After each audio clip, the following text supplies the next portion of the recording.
Sean, I'm pretty damn excited about Plan B. Pretty excited about Plan B. I got a few esteemed colleagues over here that told me the rest of them are pretty excited about Plan B. I love Plan B. Lorraine has just been informed that Plan B has... Gary provides my Plan B. At least it aims to have less swears or profanity than Rebecca's vows, which is a good thing. Nah, but seriously, Oh, shit. let's give a big round of applause for Beauty and the Bear! And look at the smile on that bear. Look at that smile. Those little bear cheeks. Oh, shit. Shawnee. You and that goddamn smile have convinced everyone in attendance here that not only were you not the bad one out of the two of us, but that you were a perfect little angel. And I gotta be honest with you, that chaps my ass. I mean, seriously, to think we got 40, 50 people that have traveled here from around the world, and not one of them came with a really good defamatory story about you. Whoa! Yeah, come on, baby. That's crazy. I didn't say they were going to leave without one, but they came without one. Bring it on, baby. And, I mean, if you think of that, I mean, some people know Shawnee, but no one really knows the other side of Shawnee. That's crazy. And I can tell by the body language he's giving me that he thinks I'm going to use the platform that he gave me, well, maybe to spoil him a little, to rewrite the history books, to make it a little Maddie pity party for everything you've done to my brand and my reputation over the years. But I'm not. I'm simply a bigger man than that. What I will do tonight, or what I'll aim to do, is to protect my little sister, to make sure she does not fall victim to your systematic, methodical propaganda machine that lands you with the credit of this boy. I mean, it happened to me, and you know what? It took me a very long time to realize how he did it. And it ain't happening to her. Rebecca, I got you, baby. No, but seriously, if you pay attention to the process and you heed some of the advice I give you, you'll be okay. Shawnee works in phases, really. He starts in a slow phase, a bit of a grooming process. You and I are his little puppets, and he likes to get us moving in the right direction. So, I mean, think small. A little toddler, I wanted to watch Sesame Street. He's got me watching Power Rangers. No big deal, no big deal. I want to go down the booed slopes. Him and his friends push me down the black diamonds. You know, a few months later, I want to wash my animal crackers down with apple juice. He's got a Coors Light and a... Damn! We all know where this is going. He gets you. He gets you. He gets you moving in that direction. He gives you momentum. And then he moves into phase 2. And Kaiser Sose over here works in the shadows in phase 2. You know, little backdoor dealings. He's planting little seeds everywhere about you, and you have no idea it's happening. And unfortunately for you, Rebecca, phase 2 is in full motion. I learned this week. I don't know what day it is, but a few days ago, I'm strolling down the beach. And I think it was Uncle Jeff and Aunt Tammy over there that were just up and roaring, laughing their asses off. Sure enough, I see Sean scoot away, and I gotta find out what happened. So I get to Uncle Jeff and Tammy, and I say, Jeff, what the hell was that about? That was a really, really good laugh. He says, Maddie, did you hear the time when Sean and Rebecca first went to visit your parents at the rental property in the Villages? And I said, Jeff, tell me. He goes, You don't know about this. about, yeah, Mom and Dad, you'll learn about this now.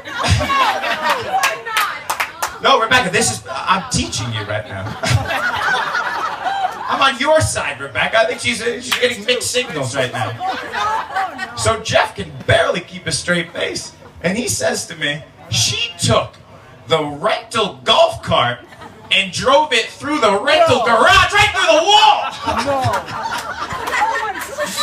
And I'm thinking, he's telling me the day it happened. I'm thinking to myself, that girl already ran out of gas, got picked up by the Village's Police department. And then drove the golf cart through the wall of the garage. True story. I'm losing it right now. Jeff and Tammy are dying. And I said, oh shit, it started. Jeff and Tammy, you can't tell a word about this. This is part of a bigger, very deceivious plan of my brother, and it's setting things in motion. You cannot speak a word of this. You haven't told anyone, have you? You haven't spoken of this, right? That's good. It's all part of phase 2. And yada, yada, yada. Wednesday, I'm at the pool bar, minding my own business. Uncle Mikey over there puts his arm around me. He says, Maddie, did you hear about the time that Sean and Rebecca took their first romantic getaway? And I said, Uncle Mikey, talk to me.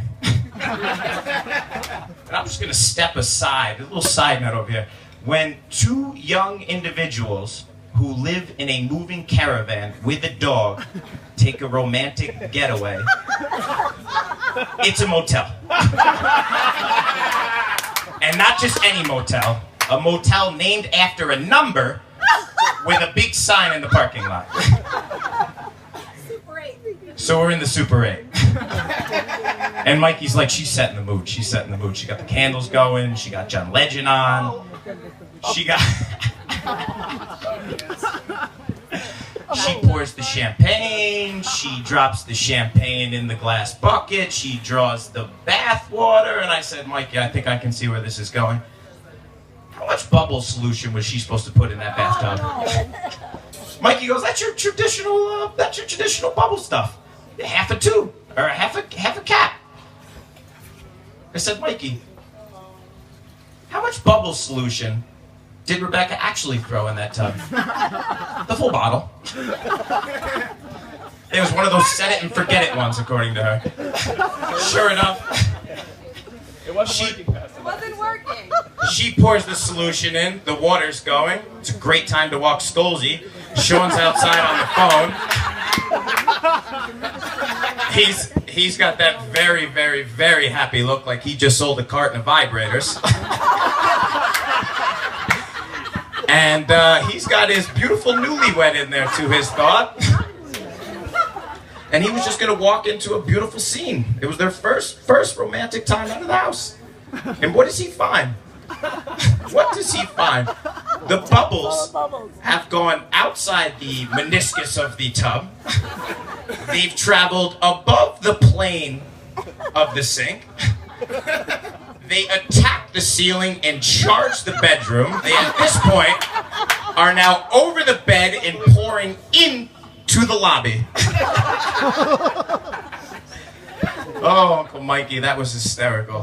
We're dying at the... I don't even know how this ended. I think 2 o'clock in the morning, the police department, the fire department, everyone cleared out and they spent the night in their moving trailer, but... It didn't end how we had hoped. It didn't end how they hoped. Mikey and I are absolutely losing it at this point, and I'm looking over at Mikey. I'm like, wait, Mikey, who told you that story?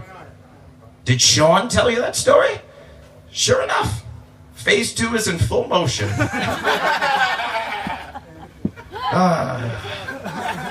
Rebecca, there's 2 things I can tell you about phase 3. 1, phase 3 is preventable. 2, you must prevent phase 3 from happening. I can promise you this though, phase 3 has not been made part of your life yet. You gotta kind of think about phases 1 and 2. He's been laying them down on me for about 29 years. He's got more credit at this point than the Federal Reserve. But to describe phase 2, or phase 3, I would need you to travel back a few years ago to Poughkeepsie on Thanksgiving. Oh, God. And I'd imagine that Sean isn't smiling anymore. This is how phase 3 works. So, Thanksgiving's a wonderful time. We all leave our young professional careers. We travel home to the places we came from. The night before Thanksgiving, we all hang out with our friends at the bar. Sean gets to explain that he sells sex toys for a living. Yada, yada, yada. Which is true. 5 o'clock in the morning, comes home. I get out of the cab. I see the light on inside the house. And sure enough, I see my father awake. And I know from living in that house at 5 o'clock in the morning, if the light's on and my father awake, we have problems. Sure enough, Gary opens the door. Maddie, do you know where Shades is? Yeah! Shades is right in the cab. You want me to get him? I'm thinking to myself, why the hell do you want to talk to Shades? It's 5 o'clock in the morning. Something is not right here. And he says, well, it seems to me that the police have called 3 times already this evening looking for Ryan Grady. And now I'm trying to think, what the hell did we do tonight? Because I don't have a clue anymore. I thought we had a good, healthy, clean, fun time. But now I'm like, I literally said, Dad, can I look at the caller ID? Because I think you're punking me right now. Sure enough, City of Poughkeepsie, police, call. I said, Dad, I got nothing for you. We got to sleep on this. We'll come back to it tomorrow. Right before So, the shit of phase 3, Rebecca, is getting in the car with the Partains at 27, 28 years old and driving to Aunt Nancy's for a beautiful Thanksgiving dinner. Yeah. And having everyone in the car hate you because they didn't get a minute of sleep last night. That's the bitch of phase 3. My mom, I don't know, the right way to explain this, a lot of people are traveling from the north. At that point, my parents were treating me like 18 inches of snow on April 2nd. I mean, it's too much, too long, can't deal with it.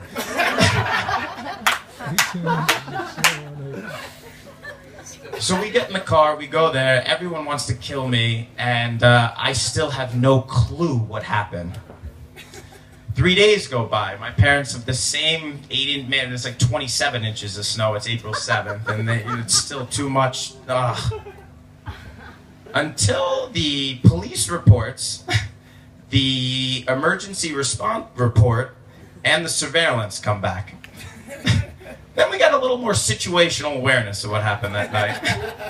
Then we got to understand what phase 3 was really all about. So it turns out, Shawnee was out past his bedtime, which is about 11 p.m. It was 4 a.m.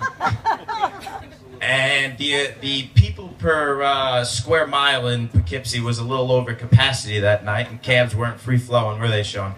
They weren't free-flowing. They weren't free-flowing. It was ridiculous. It was ridiculous. Shocker. But you still had to get home, didn't you? Yes. And were you tired? I was tired. I'm not going to ask you what you did next. I'm going to take this one. And this isn't me. There was also a signed letter, I think, involved here. This was Sean's reaction to the situation.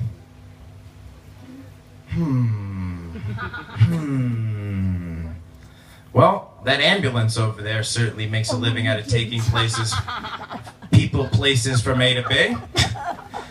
Goes up to the ambulance, knocks on the window, and says, "Sir, you need to take me home." That wasn't working. Sean hops in the back of the ambulance and straps himself out and says, "Get me home." Well, the next thing you know, the ambulance calls the police.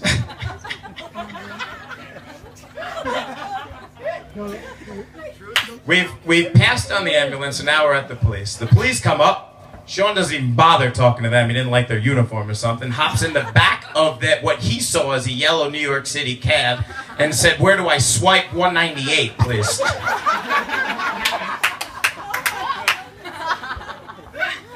Phase 3 is a bitch. So, when it came time to answering to these young people, were you Sean Partain that night? I don't think That I was. He was not Sean Partain that night. He was, in fact, pretending to be someone else than Sean Partain. He told the cop that he was Ryan Grady. I'm not even going to get into how bad Alyssa was, but he was pretty bad, too. He told the cop he was Ryan Grady, and how dare you talk to me like that? Well, the cop was a little sharper than Sean, and he said, well, what's Daddy's number, Ryan? So, of course, he wouldn't give him Ryan's number. He gives him Dad's number. Yada, yada, yada. I got cleared from that the hard way. Ryan got in trouble. Ryan got in trouble. I still haven't been Like, cleared you're from mine. it. I still have a curfew because of that. There should have been more cabs, is the moral. Stop. More importantly, the band has the deadline. The band has a deadline. I am rambling. You are doing a fine job. Keep going. This is Chapter the 2 of this little thing is a little less staged and a little more sentimental. Rebecca, I'll start with you. That Sean found such an amazing, talented, and just beautiful spirit that he's fallen in love with and I've fallen in love with. Makes me the happiest kid in the world. So a little attention to me, and I'm so happy to welcome you to the family, dear. I'm happy to be part of the thing. Shawnee, I could, again, the band's waiting. I could go years and years on you, man.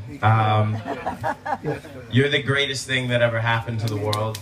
And you turned the concept of life into a numbered coloring book to me. You made it very easy for me, and I'm just very lucky in that respect. I will make you cry if I was able to speak to you about how I feel about you, but you're the greatest fucking person on the planet, man. You gotta come up here and give me a hug.